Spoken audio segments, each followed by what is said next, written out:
नमस्कार।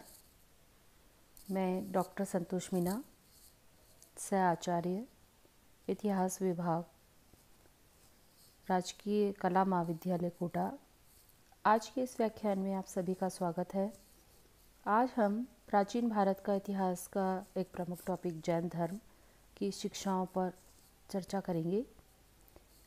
पिछले व्याख्यान में हम कुछ शिक्षाओं पर चर्चा कर चुके हैं। उसके आगे हम और शिक्षाएं लेते हैं, जिसमें है आत्मा अनादि और अनंत। आत्मा पर दुखों का कोई प्रभाव नहीं होता। जैन धर्म के अनुसार आत्मा अनादि और अनंत है। नेक्स्ट है तप और मोक्ष। इसमें है कि तप करके ही व्यक्ति को मोक्ष प्राप्त हो सकता है। फिर है आपके शुद्ध नैतिक जीवन। जैन धर्म ने शुद्ध नैतिक जीवन जीने पर जोर दिया है। फिर है नारियों की समानता और स्वतंत्रता। जैन धर्म ने नारियों की स्वतंत्रता और समानता पर जोर दिया है। उन्होंने कहा कि जैन धर्म में जो नारियां भिक्षुणी बनकर संघ में प्रवेश करती थी उनको श्रमणी कहा जाता था, और जो नारियां गृहस्थ रहकर संघ में प्रवेश करती थी उनको श्राविका कहा जाता था। यानी जैन धर्म में नारियों को भी संन्यास लेने का अधिकार था। वो भिक्षुणी बन सकती थी गृहस्थ रहकर भी और गृहस्थ के बिना भी। अब है ज्ञान का सिद्धांत। जैन धर्म के अनुसार ज्ञान 5 प्रकार का होता है, या 5 प्रकार से हम ज्ञान प्राप्त कर सकते हैं। पहला है मति, जो इंद्रियों के द्वारा प्राप्त होता है। जैसे कि नाक से हमें गंध प्राप्त होती है, या नाक से हमें गंध का एहसास होता है, तो उसे हम मति कहते हैं। जितनी भी इंद्रियां हैं हमारी, उनसे जो ज्ञान प्राप्त होता है वो मति में आएगा। अब है श्रुति। श्रुति मतलब सुनना। ज्ञान जो सुनकर या वर्णन के द्वारा प्राप्त होता है उसे हम श्रुति ज्ञान कहेंगे। इसे शास्त्र ज्ञान भी कहा जाता है। अब है अवधि। अवधि का मतलब होता है दूर देश और काल का ज्ञान। मतलब किसी दूर देश में किसी निश्चित समय पर जो कार्य हुआ हो उसका ज्ञान प्राप्त करना अवधि कहलाता है। फिर है मन प्राय, अन्य व्यक्तियों के भावों और विचारों को जान लेने वाला ज्ञान। किसी के मन में क्या चल रहा है या क्या भाव आ रहे हैं, उसके मन को जान लेने का जो ज्ञान है वो मन है प्राय कहलाता है। अब है केवल। केवल देश काल की सीमाओं से परे का संपूर्ण ज्ञान होता है, जिसकी कोई सीमा नहीं होती। आगे है हमारे स्यादवाद। स्यादवाद को हम अनेकांतवाद के नाम से भी जानते हैं, और इसका एक नाम और है सप्तभंगी न्याय। सप्तभंगी न्याय भी इसे कहा जाता है। ये जैन धर्म का एक प्रमुख सिद्धांत है। जैन धर्म के अनुसार भिन्न भिन्न दृष्टिकोणों से देखे जाने के कारण प्रत्येक ज्ञान भी भिन्न भिन्न हो सकता है। आप किसी चीज़ को किस दृष्टिकोण से देख रहे हैं, आपको वो चीज़ वैसी ही नज़र आएगी। ज्ञान भी भिन्न प्रकार का हो सकता है। तो ये कितने प्रकार का होगा, तो इन्होंने बताया है कि ये 7 प्रकार का हो सकता है। ज्ञान आप 7 प्रकार से उसको देख सकते हैं किसी चीज़ को। इसे बता ही दिया है आपको कि अनेकांतवाद और सप्तभंगी न्याय भी कहा जाता है। जो ये 7 प्रकार हैं कि किसी चीज़ को देखने का नज़रिया आप किसको कैसे देखते हैं, दृष्टिकोण कैसा है आपका, उस पर निर्भर करता है। तो इसमें पहला है भाई कोई वस्तु है। दूसरा है इसमें नहीं है, कि वो नहीं है। तीसरा है और नहीं है, मतलब हो भी सकती है और नहीं भी हो सकती है। चौथा है कहा नहीं जा सकता, मतलब उसके बारे में कोई श्योरिटी नहीं है। पांचवा है इसमें है किंतु कहा नहीं जा सकता, मतलब है तो मौजूद तो है लेकिन तू कह नहीं सकती। छठा है इसमें नहीं है और कहा भी नहीं जा सकता। सातवां है और नहीं है किंतु कहा नहीं जा सकता। इसको आप एक उदाहरण से समझ सकते हैं कि जैसे कहीं पहाड़ी पर आपको कहीं धुआं नज़र आ रहा है, तो आप किस किस दृष्टि से उसको देखेंगे कि आपके मन में क्या क्या चीज़ें आ सकती है, कौन कौन से भाव आपके दिमाग में आएंगे। जैसे पहाड़ी पर आपको धुआं दिखा तो आप सोच सकते हैं कि वहाँ आग है। दूसरा विचार आपके मन में आएगा कि नहीं है, हो सकता है आग नहीं हो, सिर्फ धुआं ही हो। तीसरा है और नहीं है, निश्चित नहीं है, आप कुछ कह नहीं सकते कि धुआं तो है, दिख रहा है, लेकिन कुछ है या नहीं है हमें पता नहीं है, निश्चित नहीं है। चौथा प्रकार हो सकता है कि कहा नहीं जा सकता। आपके मन में ये विचार आ सकता है कि मैं कुछ कह नहीं सकता, श्योरिटी नहीं है। पांचवा विचार है किंतु कहा नहीं जा सकता, है तो सही लेकिन आप उसके बारे में कुछ कह नहीं सकते। छठा विचार आएगा कि नहीं है और कहा भी नहीं जा सकता। सातवां विचार आएगा कि है या नहीं है किंतु कहा नहीं जा सकता, क्योंकि आप श्योर नहीं है, आपने देखा नहीं है उसको। तो इस प्रकार से किसी भी ज्ञान को प्राप्त करने की ये दृष्टिकोण है कि आप किन किन दृष्टिकोणों से या किन किन भिन्न भिन्न नज़रिए से उसको देख रहे हैं और कितनी प्रकार से आप उस चीज़ को देख सकते हैं। फिर है आपका अनेकात्मकवाद। जैन धर्म ने जिस प्रकार बताया कि जिस प्रकार जीव भिन्न भिन्न होते हैं, उसी प्रकार उनकी आत्माएं भी भिन्न भिन्न होती हैं। सभी जीवों में भिन्न भिन्न आत्माएं वास करती हैं। नेक्स्ट है निर्वाण। बौद्ध धर्म की बातें निर्वाण ही जैन धर्म का परम लक्ष्य है। जीव के भौतिक अंश का नाश ही निर्वाण है, मतलब शरीर से मुक्ति पाना ही निर्वाण है। संसार में 6 द्रव्य बताए गए हैं: जीव, पुद्गल, धर्म, अधर्म, आकाश और काल। और जो संसार है वो इन्हीं 6 द्रव्यों का समुदाय बताया गया है, या ये बताया गया है कि इन्हीं 6 जीवों से 6 द्रव्यों से मिलकर जो है इस संसार की रचना हुई है। जैन धर्म ने सैद्धांतिक दृष्टि से ब्राह्मण धर्म के वेदवाद, यज्ञवाद और जातिवाद का विरोध किया है।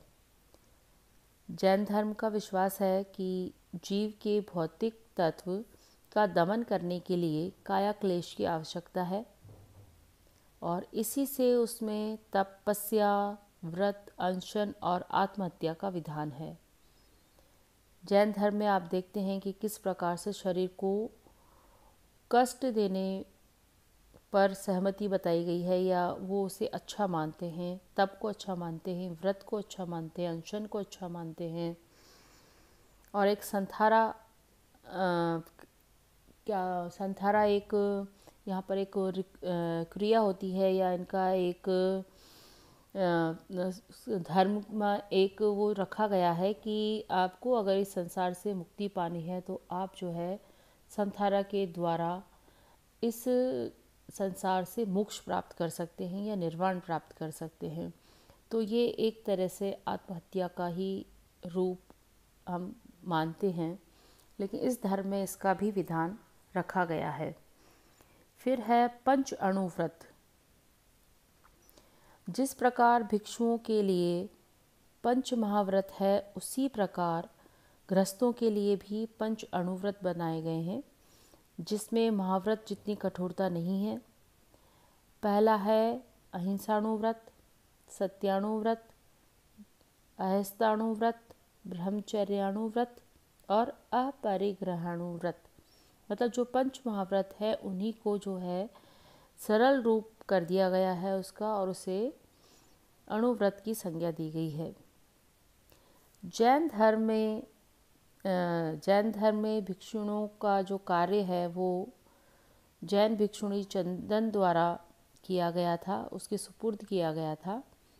और जैन धर्म के अनुसार जो महावीर स्वामी हैं उन्होंने संसार में 3 प्रकार के मनुष्य बताए गए हैं।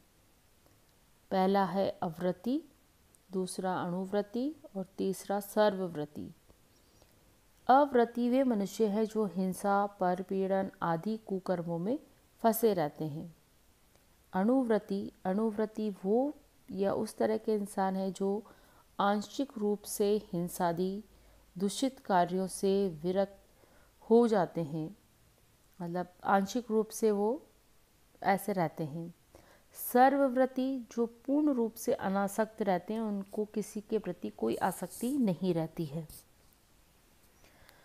नेक्स्ट है आपके निष्क्रमण संस्कार।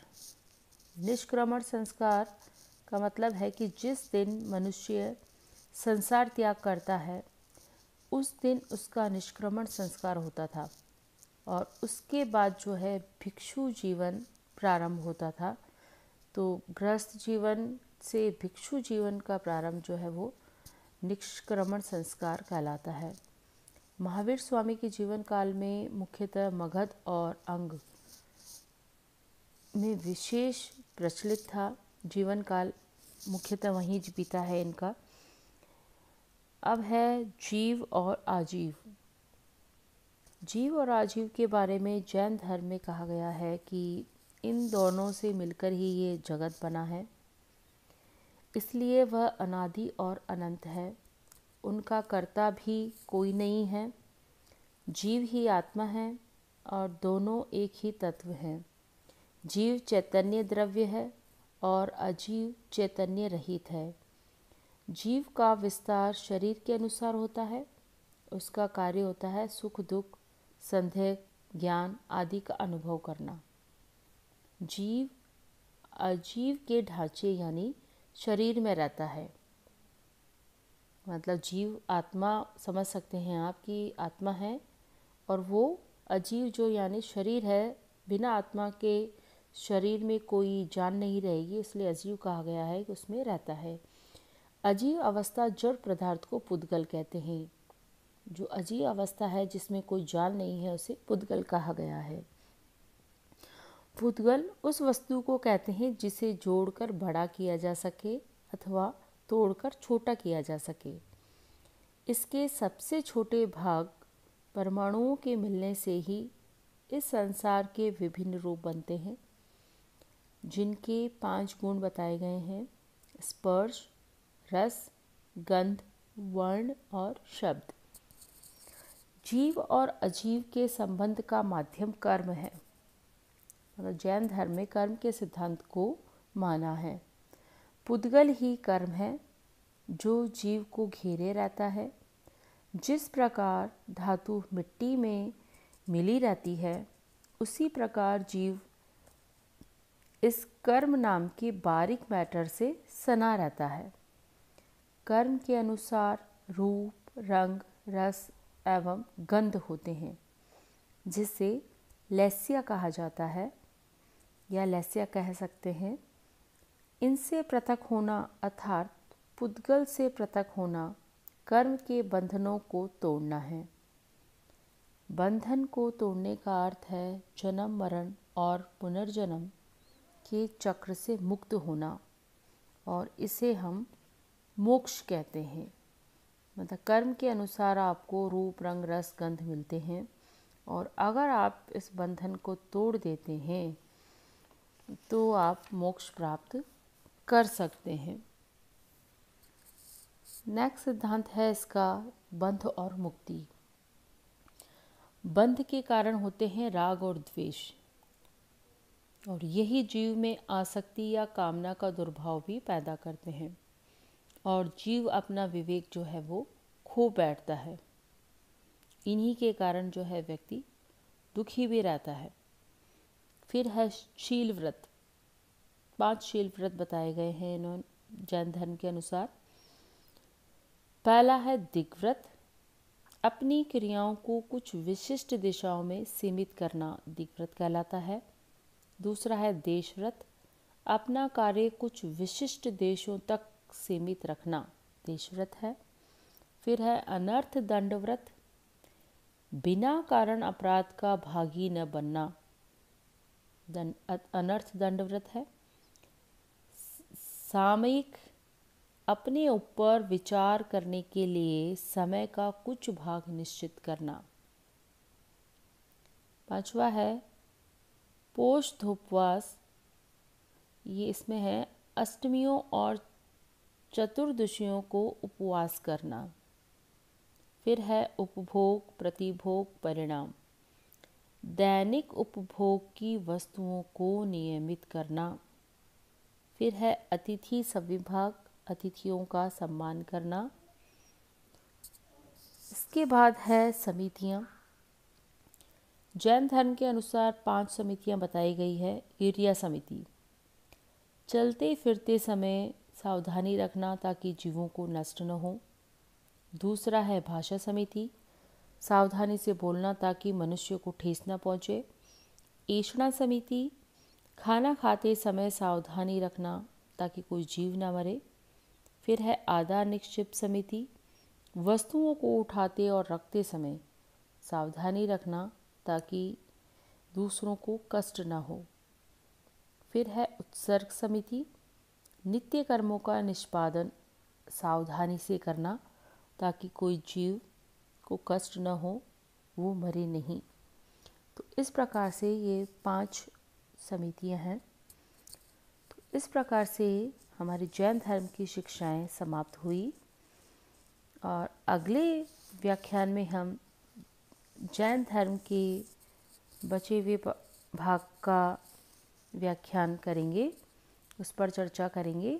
जैन साहित्य और जैन धर्म में किस प्रकार से विभाजन हुआ और जैन धर्म के प्रचार प्रसार के लिए क्या क्या किया गया, ये हम उसमें देखेंगे। और भारतीय संस्कृति को जैन धर्म